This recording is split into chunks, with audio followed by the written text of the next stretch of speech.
Oil crosses $100. Tehran turns down a ceasefire by name, and the war just moved out onto the water. If you're just joining us, even before this round, the shipping war had spread beyond the Strait of Hormuz. Iranian pressure there was disrupting oil flows, U.S. threats were aimed at Iranian infrastructure, and Houthi threats around Bab el-Mandeb were forcing tanker diversions. The question was whether that maritime pressure would stay a bargaining lever or turn into a second front. This is Iran War Daily. Today, a rejected Baghdad deal, the IAEA pointing at Isfahan, and an insurance market saying what the podium won't. We start with the ceasefire track. What exactly collapsed and who Baghdad was speaking for?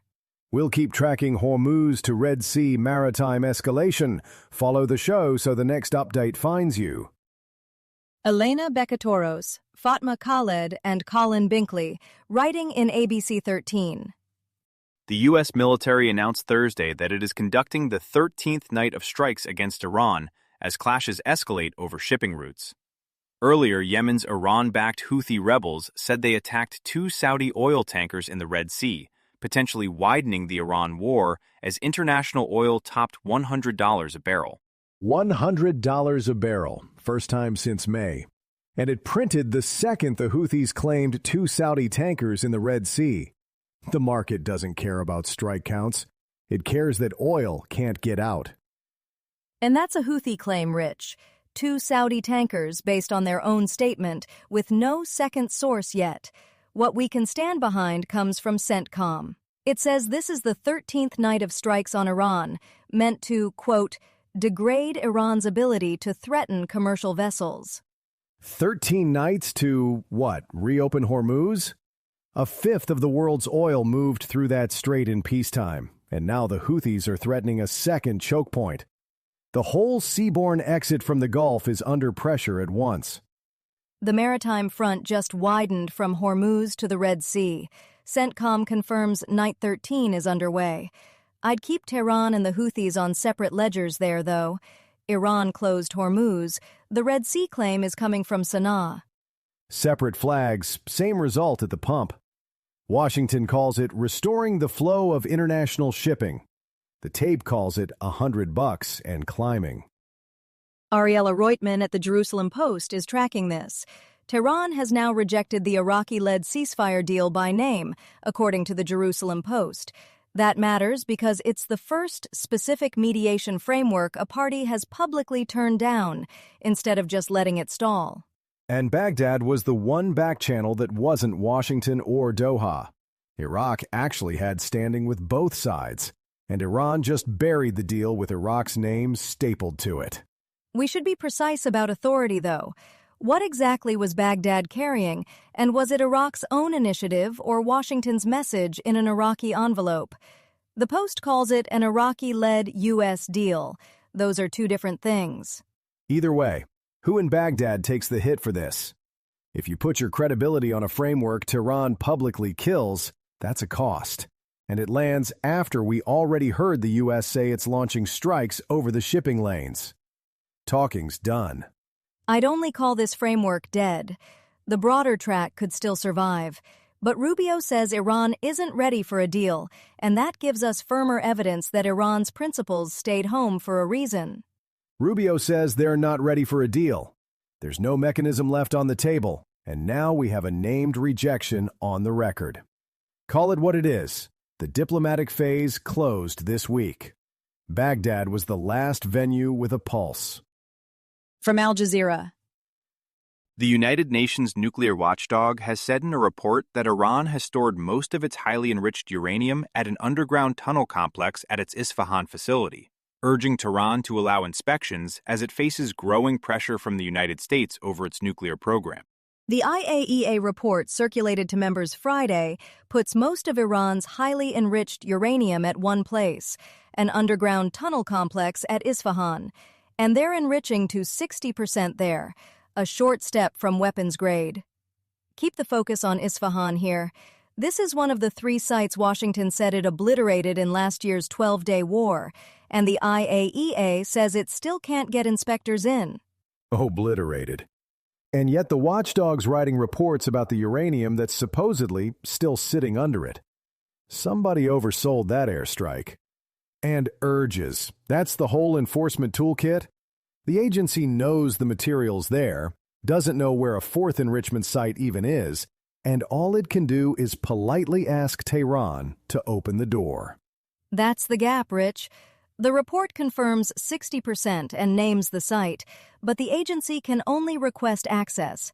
It can't mandate it, especially the day after Tehran walked away from the Iraqi ceasefire we just covered. Right. A country that just buried a mediation deal is going to roll out the welcome mat for inspectors. Sure. Al Jazeera with Sarah Shamim. Maritime insurance prices have soared amid shipping disruptions in the Strait of Hormuz and are also rising for vessels traversing the Bab al-Mandeb Strait, with both waterways, critical channels for the global economy, now theaters of war. Yemen's Iran-aligned Houthi group announced the blockade of Saudi Arabian ports and ships in the Bab al-Mandeb Strait, which connects the Red Sea to the Indian Ocean, earlier this week. Finally, the numbers I've been chasing all week. Insurance rates for both Hormuz and Bab al-Mandeb, and Al Jazeera has them climbing. Both straits at once. In one story, the Gulf's whole seaborne exit looks compromised. And note who's claiming what. The IRGC said Thursday that an explosion set a tanker ablaze off Oman. 2 more vessels turned back, and all 3 were acting under U.S. orders. That's Tehran's account, carried by Iranian media. One source, one side. Sarah, the underwriters don't care whose account it is. They're pricing the risk either way.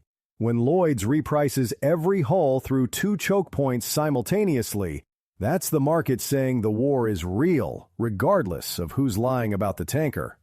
Fair, but keep the actors distinct. The Houthis declared a blockade of Saudi ports in Bab al-Mandeb this week, while Tehran wants ships consulting it in Hormuz. Washington, meanwhile, is running a naval blockade of Iran-linked vessels in a third waterway.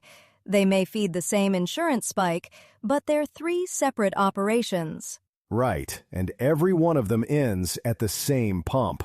Oil crossed $100 a barrel on exactly this.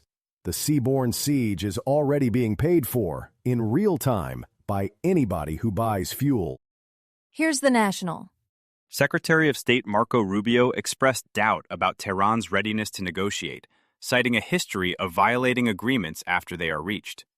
Iran's Revolutionary Guard claimed strikes on U.S. military facilities in Kuwait and Jordan, targeting air defense systems, drones, and infrastructure. Rubio says Iran's paying a price every single night, 12 consecutive nights now.